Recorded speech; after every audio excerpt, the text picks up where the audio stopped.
No creí que una figura vestida de blanco en medio del asfalto pudiera cambiarme la vida.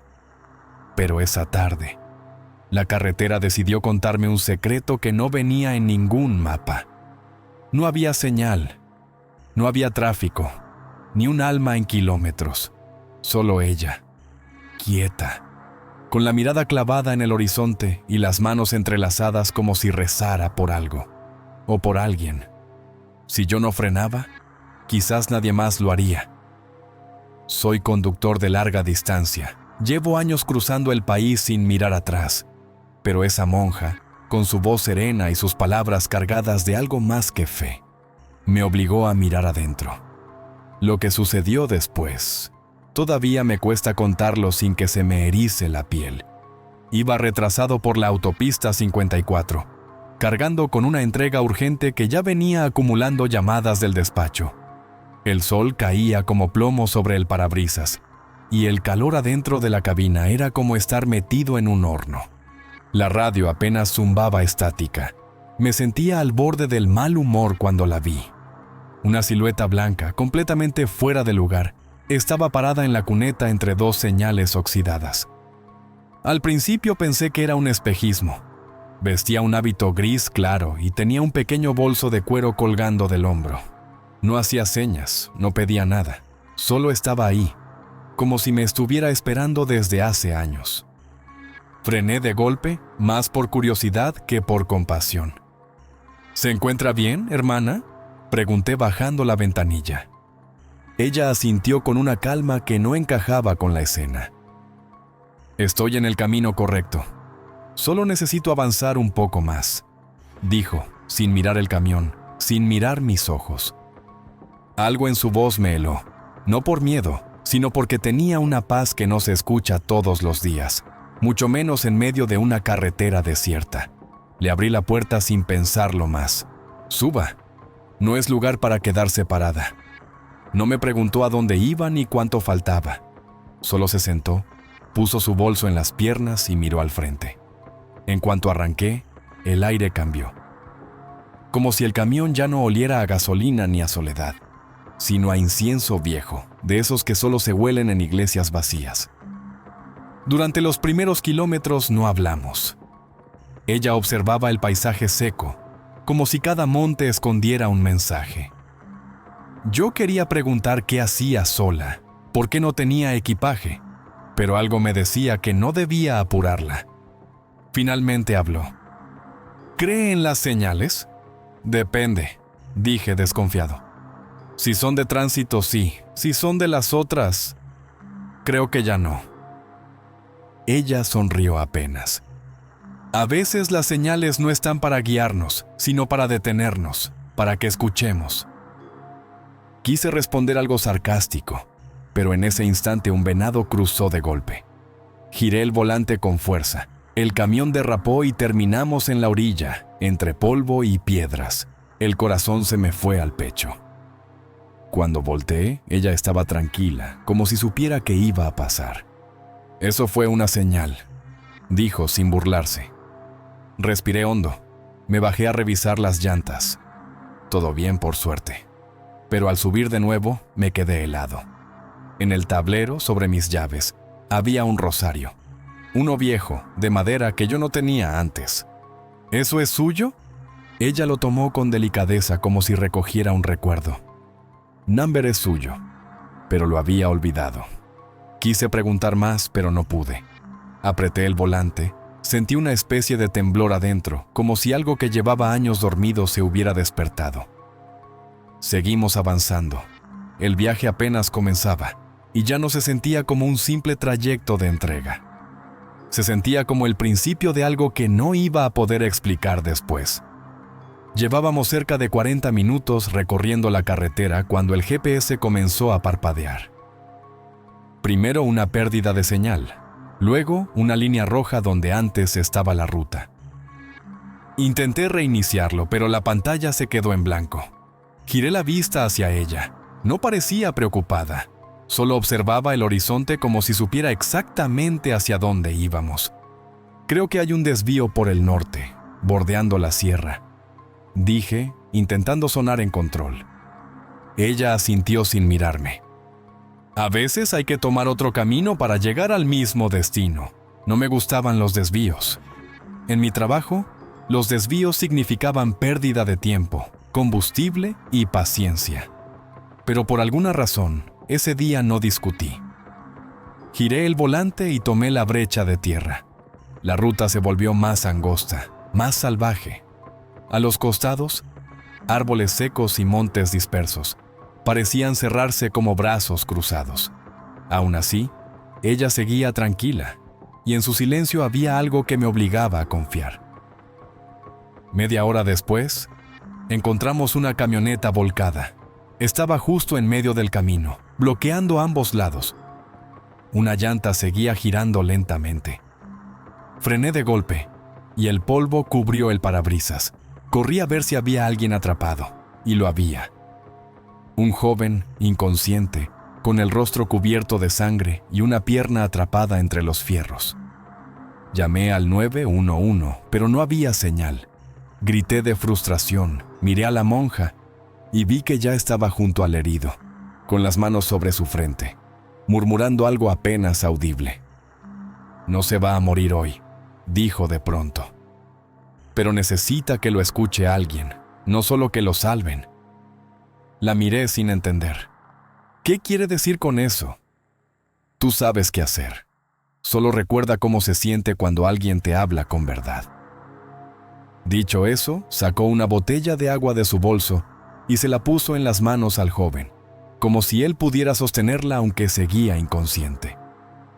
Yo, sin saber por qué, me arrodillé. Le tomé la mano libre y le hablé. «No sé quién eres, pero no te voy a dejar aquí. Aguanta, respira. Eres más fuerte que esto». El joven se agitó, apenas un movimiento de dedos. La monja asintió, como si eso fuera suficiente. Con esfuerzo logré sacarlo de los hierros y lo subimos al camión. Él seguía inconsciente, pero respiraba mejor. Ella se sentó a su lado, como si hubiera sido su enfermera de toda la vida. Le cantaba algo bajito, en latín o en algún idioma que no reconocí. Seguimos por el camino de tierra hasta encontrar una estación de policía rural. Los agentes salieron corriendo al vernos llegar. Se llevaron al joven en ambulancia. Yo estaba temblando. Cuando me giré para agradecerle a la monja, ya no estaba. El asiento del copiloto estaba vacío. Solo quedaba su bolso, el mismo de cuero que había tenido desde el principio. Lo abrí con manos temblorosas.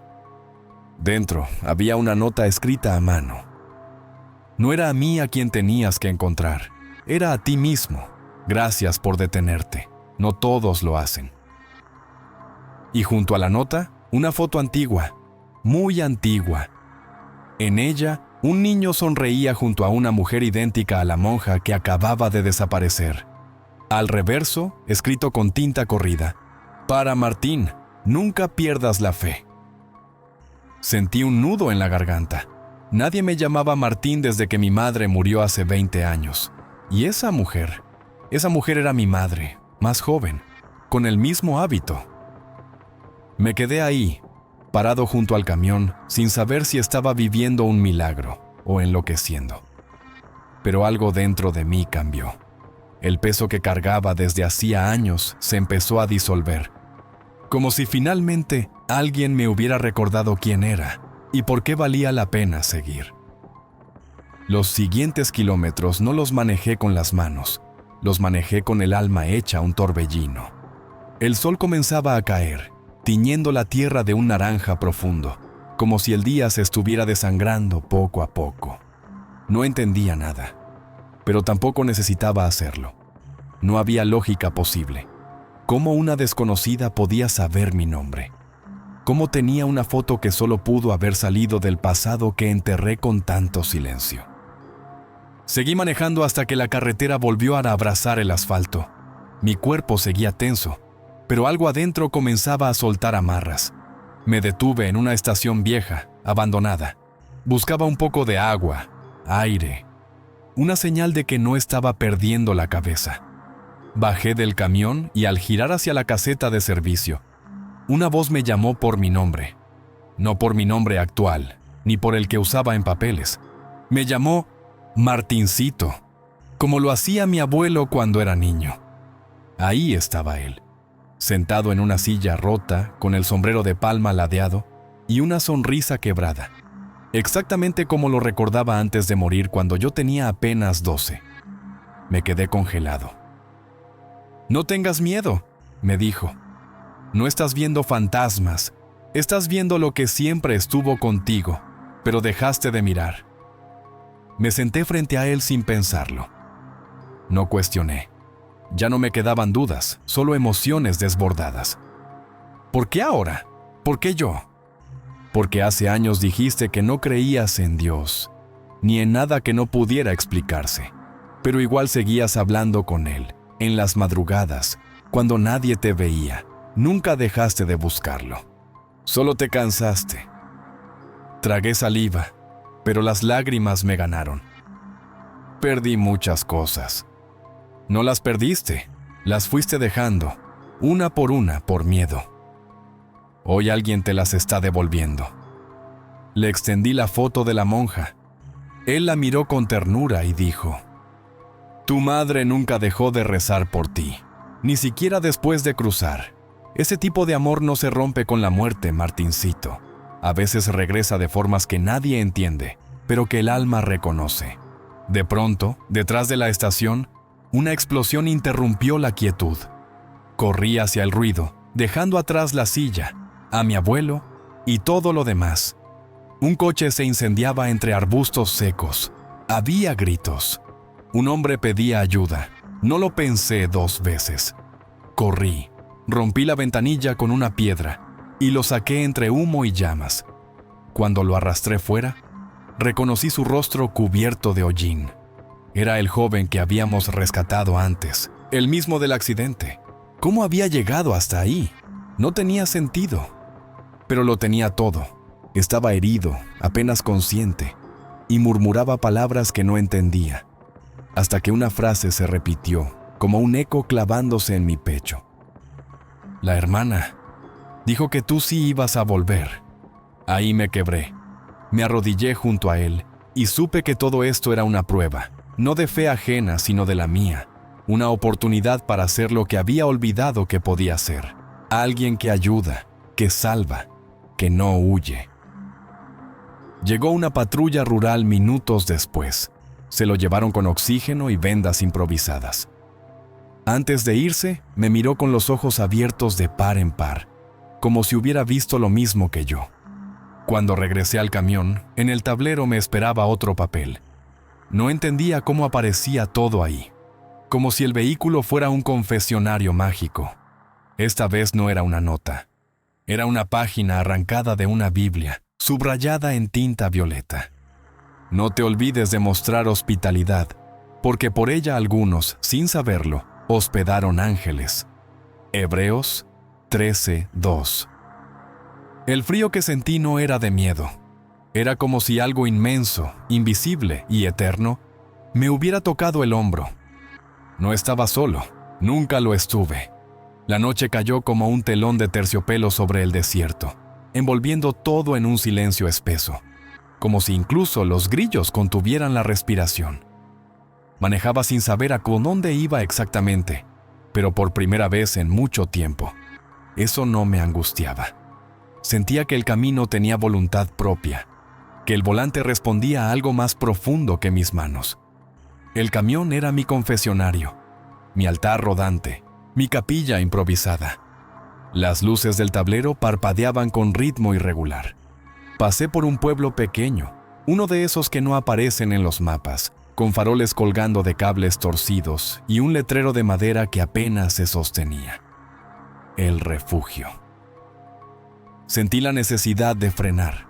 No era una orden, pero casi. Había algo ahí, esperándome.